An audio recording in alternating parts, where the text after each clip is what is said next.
तो हेलो दोस्तों, आप सभी का स्वागत है आज के इस नए वीडियो में नए टॉपिक के साथ। तो चलिए इस प्रकार से आज की इस प्यारी सी वीडियो में आज हम लोग पुष्पी पादपों की अकालिकी के अंतर्गत जो फल वाला टॉपिक है उसको आसानी से क्लियर कर रहे हैं। और उसके अंतर्गत हम लोग जो फल का प्रकार था उसको हम लोग पिछले वाले टॉपिक में एक तो जो भाग है फल के प्रकार अर्थात निषेचन के आधार पर सत्य फल, असत्य फल और अनिषेक फल, इसको हम लोग आसानी से क्लियर कर चुके हैं। आज हम लोग फल का दूसरा प्रकार अर्थात निर्माण के आधार पर अर्थात किसको सरल फल, समूह फल और संग्रथित फल क्या होता है इसके बारे में आपको संपूर्ण जानकारी देने वाले हैं। तथा फल के कौन कौन से फल के किस किस भाग को खाया जाता है इसके बारे में भी आपको जानकारी देंगे। तो चलिए बिना किसी समय गंवाए इस फल के प्रकार वाले जो टॉपिक है इसको समझने का प्रयास करेंगे। तो देख सकते हैं पिछले वाले वीडियो में हम लोग निषेचन के आधार पर समझ चुके हैं, आज निर्माण के आधार पर समझ लेते हैं। तो निर्माण के आधार पर भी फल को तीन भागों में बांटा गया है। इसके तीन प्रकार होते हैं, पहला सरल, दूसरा समूह, तीसरा संग्रथित फल। तो सबसे पहले सरल फल क्या होता है, तो इसमें एक फूल से ही एक फल का निर्माण होता है। क्या बोला गया, सरल फल ऐसे फल को कहते हैं जिसका निर्माण केवल एक फूल से होता है और उसके निर्माण के स्वरूप केवल एक ही फल का निर्माण हो जाता है।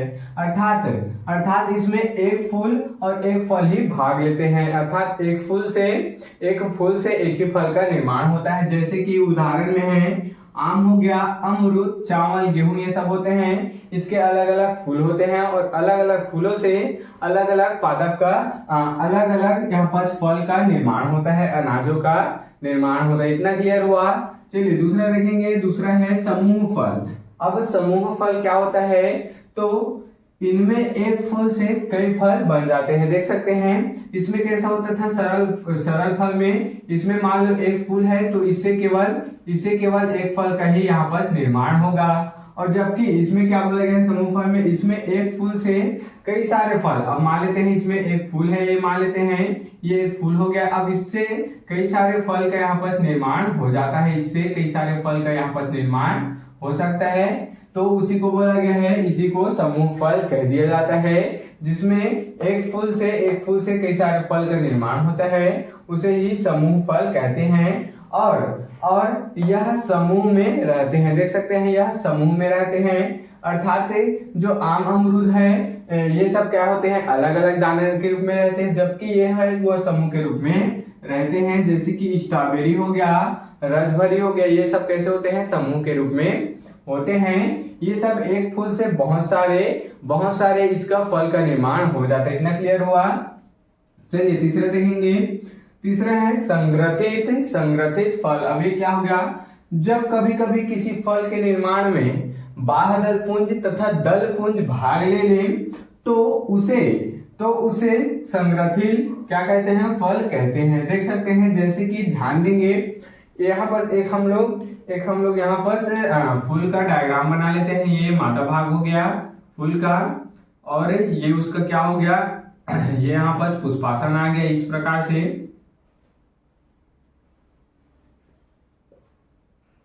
तो देख सकते हैं ये पुष्प का मादा भाग हो गया, यहाँ पर इस प्रकार से नर भाग होता है। तो ये ना मादा भाग से न नर भाग से मादा भाग के अंडाशय से अधिकतर क्या होता है, फलों का विकास होता है।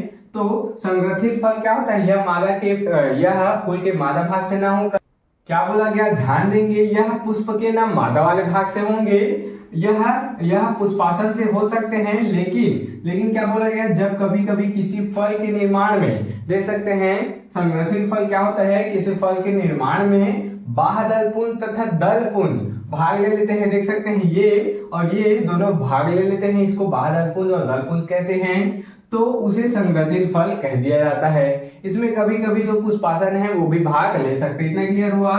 जैसे कि कटहल हो गया, अनानास, सहतूत हो गया, इनका जो कवच है, बाहर का जो कवच होता है वो बहुत ही क्या होता है, मजबूत होता है।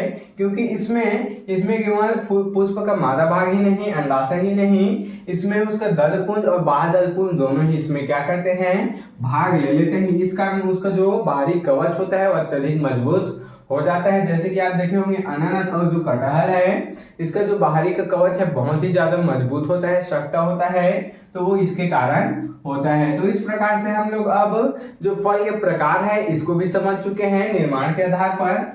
अब हम लोग फल के खाने योग्य जो भाग हैं कुछ फल के उसको देख लेते हैं। तो सेब का कौन सा भाग खाया जाता है? सेब का जो पुष्पासन वाला भाग है उसको खाया जाता है। देख सकते हैं जो ये वाला भाग है उसमें उसको सेब का खाया जाता है, देख सकते हैं, क्योंकि इसी के द्वारा ही सेब का निर्माण होता है, अंडाशय द्वारा नहीं होता। इतना क्लियर हुआ? इस कारण पुष्पासन वाला भाग ही सेब है और इसी को खाया जाता है। नाशपाती का भी पुष्पासन खाया जाता है। आम का मध्य फल वृत्ति देख सकते हैं, ये हमारा आम हो गया, बीज अंदर में क्या हो गया है? बीज हो गया। अब ऊपर का छिलका हो गया, छिलका वाला भाग, अंदर का बीज हो गया, तो इसका जो मध्य वाला भाग है इसी को खाया जाता है, तो इसका मध्य फल वृत्ति हो गया। अमरूद का कौन सा भाग खाया जाता है? तो इसका मध्य फल वृत्ति को भी खाया जाता है और ये जो बाहरी वृत्ति उसको भी और बीज को भी इसमें खा लिया जाता है। इतना क्लियर हुआ?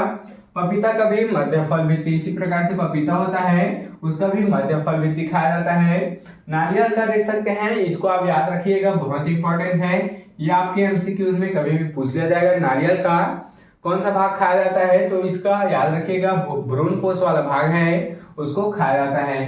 केला का मध्य एवं अंतःवृत्ति को खाया जाता है। तो इस प्रकार से ये जो टॉपिक है फल के खाने योग्य भाग आपके एग्जाम में 1 नंबर में जरूर से पूछे जा सकते हैं। तो इस प्रकार से आज के इस प्यारे से टॉपिक में हम लोग फल के प्रकार निर्माण के आधार पर समझ चुके हैं। तो आप इसके स्क्रीनशॉट यहाँ पर ले सकते हैं।